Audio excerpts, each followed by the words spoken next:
Vamos orar, então, para a gente poder começar. Senhor nosso Deus, louvado seja o teu santo e bendito nome, Pai. Nós te glorificamos, adoramos a ti, Pai, por mais essa oportunidade de estarmos aqui na tua presença, Senhor. Nós agradecemos por poder retornar aos estudos, ó Pai. Te agradecemos por cada irmã que está aqui participando conosco e por todas as irmãs que vão acompanhar esse estudo posteriormente, Senhor. Que sejamos edificadas, ó Pai, como fomos no estudo anterior, para que sejamos cada vez mais moldadas à imagem de Cristo, possamos conhecer cada vez mais o nosso Deus, Pai, para que possamos servi-lo de maneira adequada, Senhor. Ajuda-nos, Senhor, a compreendermos aquilo que a autora propõe para nós no livro e a exercitarmos, Senhor. Para a tua glória, nós te pedimos, Senhor. Obrigada por tudo que o Senhor tem feito por nós. Nos ajude, Pai, conduza todas as coisas, Pai, cada palavra nesse estudo. Toque o coração de todas nós aqui, Senhor. Nós te pedimos isso e te agradecemos em nome de Jesus. Amém. Amém, irmãs. A Dani está chegando. Deixa eu só encostar a porta aqui.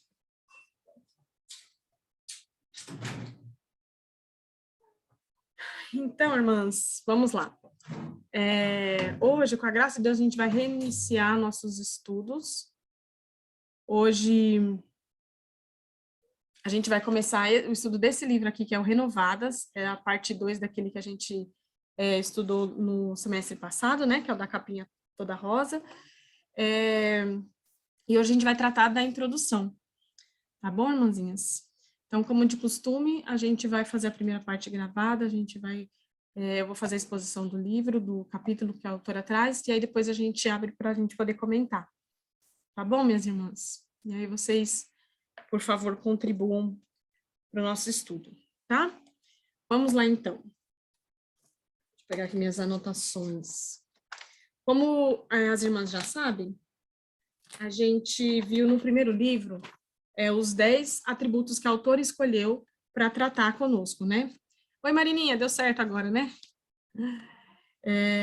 Então, a gente tratou no semestre passado sobre 10 atributos de Deus e eram atributos incomunicáveis, aqueles atributos que somente Deus tem, né? Então, a gente tratou da imutabilidade, tratou... me ajuda a lembrar aí, irmãs. O que mais que a gente tratou? A gente tratou de vários aspectos. Gente, me deu um branco agora. O que mais que a gente tratou no semestre passado? Onipresença. Isso, onipresença, onisciência de Deus, que são todos atributos que somente Deus tem, né? Nós não temos, ele não transmitiu esses atributos a nós. E agora, nesse livro, a autora vai tratar de mais 10 atributos, mas que são aqueles comunicáveis, são atributos que Deus também passou para nós, em que, em alguma medida, a gente também tem esses atributos de Deus. E aí, esse livro é a parte mais prática, entre aspas, né? Que vai chamar a gente a uma transformação, né? A buscar do Senhor, nos adequar àquilo que o Senhor quer de nós, né? Que nós sabemos que nós somos criados à imagem e semelhança de Deus, né? Então, esses atributos vão refletir essa semelhança que nós temos com o nosso Deus. E aí, ela começa o capítulo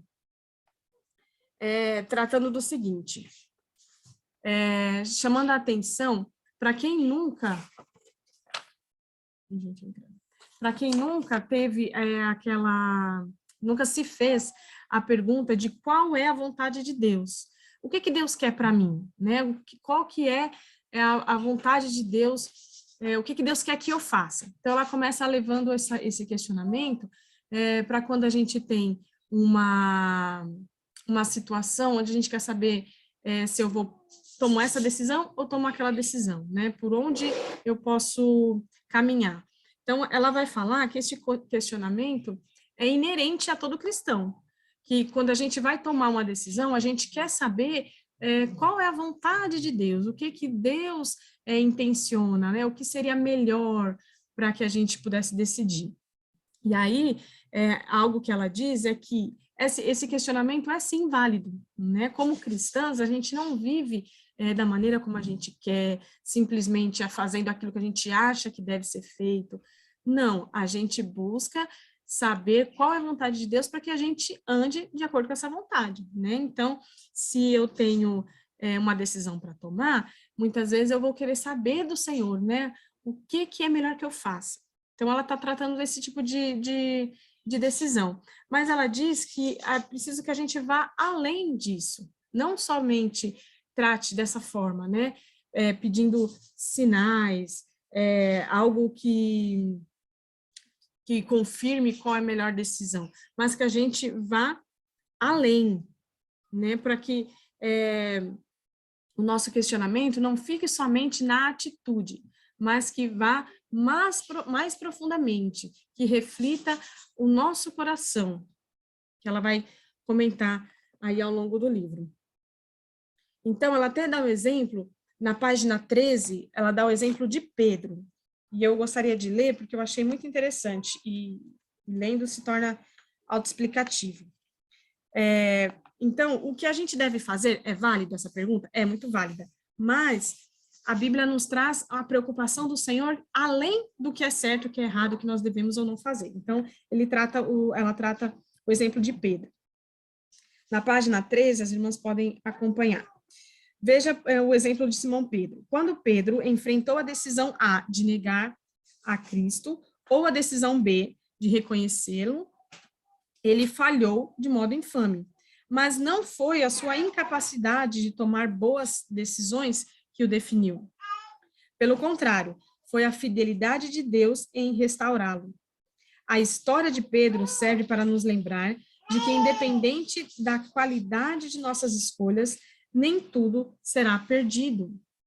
Então, ela traz esse exemplo querendo dizer o quê? Que por mais que nós tomemos decisões erradas, né, ou decisões não são muito adequadas, Deus pode restaurar, né? Deus pode redimir, porque o Senhor está muito mais interessado em nos moldar, em nos transformar, está muito mais interessado no nosso caráter, que diz aqui, né, naquilo que definiu Pedro, né, naquilo que vai nos definir, do que se nós estamos agindo certo ou agindo errado, porque nós sabemos que todas as coisas cooperam para o nosso bem e tudo está dentro de um plano que o Senhor já determinou para nós.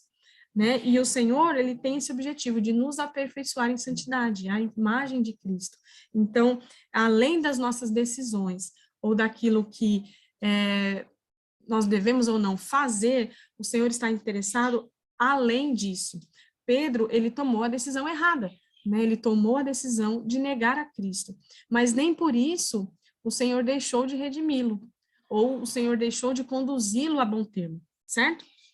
Então, nenhuma decisão pode nos separar de Deus. Então, esse lembrete, esse exemplo que ela coloca aqui de Pedro, traz para nós essa ideia de que nem nós mesmos podemos nos separar do amor de Deus, como as Escrituras diz, né? Então, muitas vezes nós vamos tomar uma decisão errada, mas nós temos que crer que o Senhor, ele pode nos resgatar, ele pode nos redimir, né? Uma vez que nós nos arrependamos, né? E pedimos a misericórdia de Deus, ele pode reverter esse mal em bem. Nada pode nos separar de Deus, do amor de Deus. Então, isso é para nós uma grande esperança, que não é uma decisão errada, mal tomada, que vai fazer com que, nossa, acabou a nossa vida, acabou tudo. Não, o Senhor está ali por nós, né? Uma grande esperança. Esse Deus que nós servimos é esse Deus compassivo, que cuida de nós e que está disposto a receber o nosso arrependimento, ele está disposto a cuidar de nós. Uma vez que nós somos dele, nada pode nos separar dele. Então, essa é uma grande esperança. As consequências as consequências das nossas atitudes, Deus pode usar para a sua glória. E isso, além de ser essa esperança, é também uma grande segurança de que tudo vai culminar para o nosso bem. Então, nós podemos confiar, estarmos seguros de que, se nós somos do Senhor, todas as coisas, de fato, vão contribuir para o nosso bem. Nós estamos com o Senhor, e isso faz parte daquilo que Deus já determinou para o nosso bem e para a glória dele. Certo? Então, resumindo, a autora coloca aqui, nós estamos fazendo muitas vezes a pergunta errada, que ao invés de perguntarmos o que devemos fazer, né, o que eu devo fazer, eu devo me perguntar quem devo ser. Isso é muito interessante, né, porque a gente tem essa tendência pragmática, né? De querer saber o que eu devo fazer, como que eu devo fazer o certo, né? Eu tenho que saber ali que passos tomar. E Deus está interessado para além disso. Ele não está só preocupado com o nosso comportamento exterior, ele está preocupado com o nosso interior, a nossa motivação. E quem nós devemos ser é que, de fato, tem valor diante de Deus, né? Porque os comportamentos, fazer ou não fazer as coisas certas, muitas vezes, ela pode ser feita por qualquer um.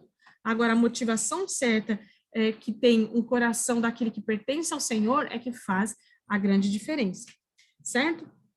E aí ela vai falar, né, de quem nunca pediu um sinal para Deus, né, para poder saber o que nós devemos fazer. Alguns leem a palavra de Deus, né, alguns pegam lá, fecha o olho, abre a Bíblia, aqui, eu vou ler para saber se eu devo ou não tomar essa decisão, né?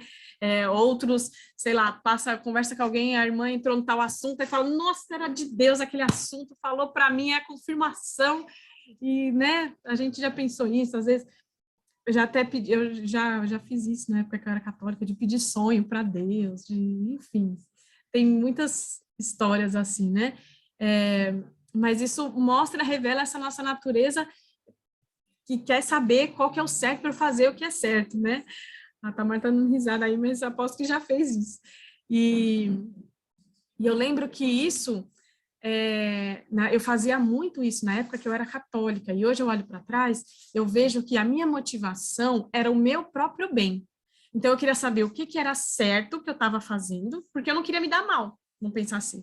Então, por exemplo, se eu tinha um emprego que eu queria escolher, tinha ali opções, se eu tinha amizade, se eu tinha um rapaz que estava me interessada, e eu ia lá pedir um sinal para Deus, eu queria uma noção de Deus me mostrar aí o que era o certo, mas por quê? Porque eu não queria colher consequências ruins daquela ação. Eu não queria que me desse mal, né? Então, as irmãs que eram da CCB estão bem acostumadas com essa ideia, né, de tirar na palavra, de pedir um sinal para Deus, e isso revela esse nosso coração corrupto, que, na verdade, nós não estamos preocupadas em agradar o Senhor, nós estamos preocupadas em nos agradar, em ter a nossa vida amena, sem nenhum problema, sem nenhuma dificuldade, sem ter que colher consequências ruins, né? Enquanto que a vontade de Deus, ela já é revelada, né? Então, a gente muitas vezes fica se apegando a esse tipo de coisa, mas conceitualmente, toda a vontade de Deus, eu na vida, a Kainan falando, a vontade de Deus, ela já está revelada na sua palavra.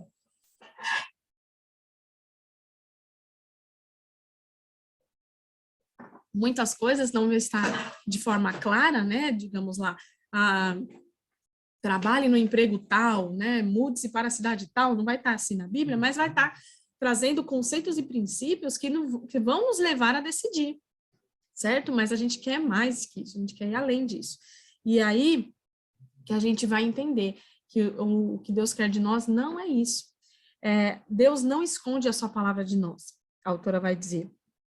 O que a gente precisa é inverter a ordem, porque se nós perguntarmos quem nós devemos ser, quem Deus quer que eu seja, depois eu vou poder fazer essa pergunta, né, de o que eu devo fazer, porque uma vez eu preciso ser. Então, primeiro eu preciso me questionar quem eu devo ser, para então eu me ver nessa situação de o que é melhor que eu faça, certo? Esse é o ponto principal que a autora coloca. Por quê? Porque ela vai dizer que o que adianta uma boa escolha se você tem um coração mau? Aí eu quero que as irmãs leiam comigo na página 15, no segundo parágrafo da página 15, está dizendo assim: o que adianta eu escolher o melhor emprego se eu ainda estiver consumida pelo egocentrismo? O que adianta eu escolher a casa ou o cônjuge certo se ainda estiver dominada pela cobiça? Elisama está chegando. Certo? Que proveito há em fazer a escolha certa se eu ainda for a pessoa errada? É possível uma pessoa ímpia fazer boas escolhas, naquilo que a gente já comentou, mas somente a pessoa habitada pelo Espírito Santo fará uma boa escolha com o propósito de glorificar a Deus. Então, é esse o ponto. Deus não quer somente comportamentos exteriores, ele trabalha no nosso coração, é isso que é a santificação. Então, antes que a gente se perca nisso de o que eu devo fazer, o que eu devo fazer, nós precisamos nos atentar para o nosso próprio coração, como foi pregado na igreja nesse domingo, né? Se nós estamos ligados à videira verdadeira para dar frutos para o Senhor. Então, é na santificação que o evangelho transforma a nossa vida para fazermos boas escolhas com a motivação correta e para a glória de Deus. Então, é o processo de santificação que o Senhor está fazendo em nós, através do Santo Espírito de Deus, é que nós vamos ser transformadas para aí, então, sermos capazes de fazermos boas escolhas. Em 2 Coríntios 3,18, né, a autora coloca, né, ela cita, somos transformados de glória em glória, na sua própria imagem, como pelo poder, como pelo Senhor, o Espírito. Então, a santificação é isso, sermos transformados de glória em glória à imagem de Cristo. Nos transforma em quem deveríamos ter sido. Então, é muito interessante isso, porque nós devemos olhar para aquele que sim não errou, aquele que sempre tomou as decisões corretas, certas, né? E aí sim nós vamos ser quem Deus quer que nós sejamos.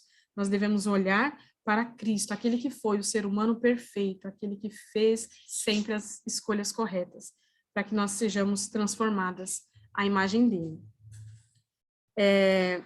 A autora, ela vai seguindo, comentando sobre o exemplo do vaso. Ela dá um exemplo de um vaso quebrado, né? Na verdade, um vaso bonito, que ela gostou, comprou, e daí ela fez essa escolha certa de comprar o vaso, né? Um vaso bonito, de louça, e colocar lá, e aí as crianças delas foram e quebraram esse vaso. E aí ela conseguiu consertar, porém, o vaso já não estava mais na sua forma plena, né? Então, era um vaso para colocar plantas. Uma vez que o vaso quebrou e ela colou, ela não pôde mais enchê-lo d'água e usá-lo para a função que ela usava antes. Então, é um vaso que, exteriormente, olhando de longe, você vê que ele está com uma forma correta, com o valor correto, mas à medida que você chega perto, você vai ver que ele não está um pleno funcionamento como deveria. E isso também somos nós. Então, ela compara esse vaso conosco. Por quê? Porque nós somos esse vaso quebrado. Nós somos esse vaso que é a imagem e semelhança de Deus, mas que, se olharmos mais para perto, a gente vai poder ver que nós estamos rachados. Porque, como diz lá em Gênesis 3, a queda fez com que nós quebrássemos, né? Então, aqui nessa terra, nós ainda estamos nesse período, nós estamos com essa imperfeição, nós estamos lá colados, né, com as rachaduras ainda aparentes. Por quê? Isso mostra que nós não estamos podendo ainda ser na perfeição de como nós éramos antes da queda, né, como Deus predestinou lá antes da queda, como era Adão. E isso é um reflexo, né, da nossa realidade. Essa comparação que ela faz com o vaso é um reflexo da nossa realidade. Eu queria citar também na página 18, que ela coloca aqui, né? Ela vai citar Romanos 8:28, né? Portanto, aos que de antemão conheceu, também os predestinou para serem conformes à imagem de seu filho, a fim de que ele seja o primogênito entre muitos. Então, nós fomos projetados para ser a imagem de Cristo. E a vontade de Deus é que essas rachaduras na imagem que nós portamos sejam reparadas, para que possamos representá-lo como somos, aliás, como fomos criadas para ser, para que cresçamos cada vez mais em semelhança com nossos irmãos mais velhos, como nosso irmão mais velho, Cristo, em quem a forma e a função se mostram sem máculas. Esta é a imagem do Deus invisível, o primogênito de toda a criatura, de toda a criação, está em Colossenses 1:15. Como tal, ele nos serve como modelo e guia. Portanto, para isso mesmo fostes chamados, pois também Cristo sofreu em vosso lugar, deixando-vos exemplo para seguirdes os vossos passos, está em 1 Pedro 2:21. Como o apóstolo João ressaltou, aquele que diz que permanece nele esse também deve andar assim como ele andou, em 1 João 2,6. Se quisermos sermos parecidos com ele, temos de andar como ele andou. Então, o desejo do Senhor é que sejamos reparadas para podermos ser como ele projetou inicialmente, assim como o nosso irmão mais velho, Cristo Jesus. Então, é essa a grande resposta à pergunta de como devemos ser, quem eu devo ser. Quem eu devo ser? Eu devo ser a imagem de Cristo, a imagem e semelhança de nosso Deus, como nós lemos aí o trechinho de Romanos 8:29, certo? E aí ela segue dizendo a respeito do caminho estreito, porque agora nós já sabemos quem nós devemos ser, e nós já sabemos a quem nós devemos imitar, a quem nós devemos seguir os passos de Cristo. Só que esses passos de Cristo, eles estão aonde? Num caminho estreito. E esse caminho estreito é um caminho aonde nossos irmãos santos do passado já percorreram. Então, ela vai dar um exemplo de quando ela passou no México, um lugar onde eles passavam para buscar água, e era somente só tinha realmente o lugar de colocar lá, um pé após o outro, né? De tanto eles caminharem, ficou ali a marca de onde eles passavam, e esse caminho que foi feito ali é um caminho estreito, com dificuldades para você caminhar, mas é um caminho seguro, é uma trilha segura. Por quê? Porque seguindo ali você vai chegar aonde você precisa para conseguir água, né? Ela está falando desse vilarejo no México que ela passou. E da mesma forma, esse caminho estreito que nós como cristãos devemos caminhar é da mesma forma. Ele é um caminho que já foi aberto por Cristo Jesus, né? A porta estreita já foi usado pelos santos do passado, nossos irmãos em Cristo, de outras eras, passaram, deixaram suas marcas ali, e nós devemos caminhar ali também. É um caminho difícil, não é um caminho confortável de caminhar, mas é um caminho seguro. Por quê? Porque nós sabemos que seguindo ali nós chegaremos ao nosso destino final. Nós sabemos que ali nós estaremos cumprindo a vontade de Deus, vivendo para a glória de Deus. Então, nós não andamos sem rumo, nós não andamos de qualquer jeito por qualquer lugar. Nós temos um caminho que já foi traçado, já foi marcado à nossa frente. Uma vez que nós caminhemos ali, por mais que nós estejamos com dificuldades ao longo do caminho, nós tenhamos tribulações ao longo do caminho, e não seja um caminho muitas vezes muito confortável de caminhar, porque precisa ali manter um equilíbrio, você não consegue passar de maneira relaxada, mas é um caminho seguro. E é ali que nós vamos estar seguindo os passos do nosso Salvador, porque é o caminho onde ele andou, o caminho da perfeição, onde ele deixou para que nós seguíssemos após ele. Então, caminhando para o final da introdução, deixa eu ver quanto tempo. A autora vai dizer que esse é o objetivo do livro. O objetivo do livro é responder essa pergunta sobre qual é a vontade de Deus para nós e iluminar esse caminho, porque é esse caminho que vai mostrar qual é a vontade de Deus para nós. Então, a ideia é que a gente possa refletir sobre esse caminho que não está escondido, que Deus deixou revelado na tua palavra. Então, através desse estudo, pela graça de Deus, nós vamos refletir sobre esse caminho de caminhar em santidade, refletindo os atributos que Deus deixou para que nós pudéssemos refletir nesse mundo como luzeiros, né?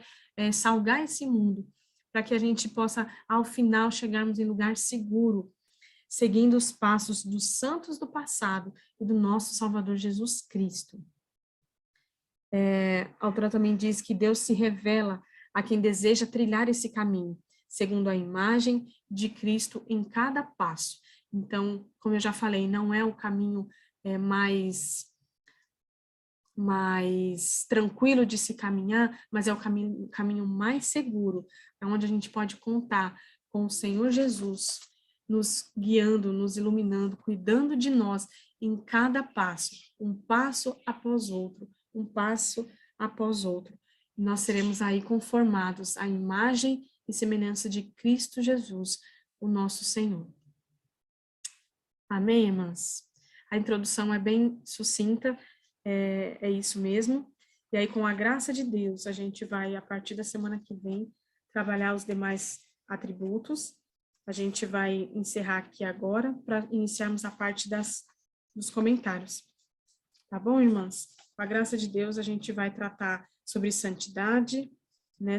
Esse atributo de Deus, ser santo, ser amoroso, ser bom, justo, misericordioso, gracioso, fiel, paciente, verdadeiro e sábio, com a graça de Deus. Tá bom, irmãs? Eu queria pedir para irmãzinha Valéria, você pode orar para nós? Encerrarmos essa primeira parte, por favor?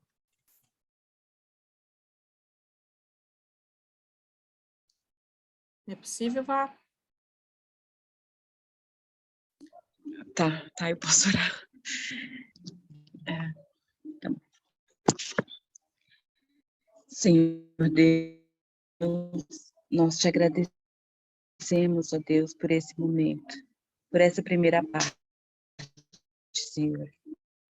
E que as próximas aulas, os próximos estudos, nós possamos estar cada vez mais trilhando esse caminho e sermos mais conformadas com a imagem de Cristo, porque essa é a vontade do Senhor para nós. Graças, Senhor, para colocar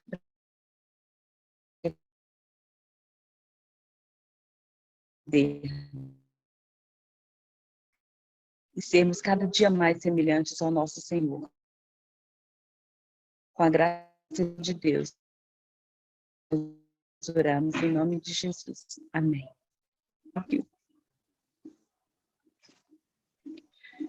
Amém, irmãzinha. Irmãs, tudo bem? É que ficou totalmente travado aqui. Deu um equinho, mas deu tudo certo, Valéria.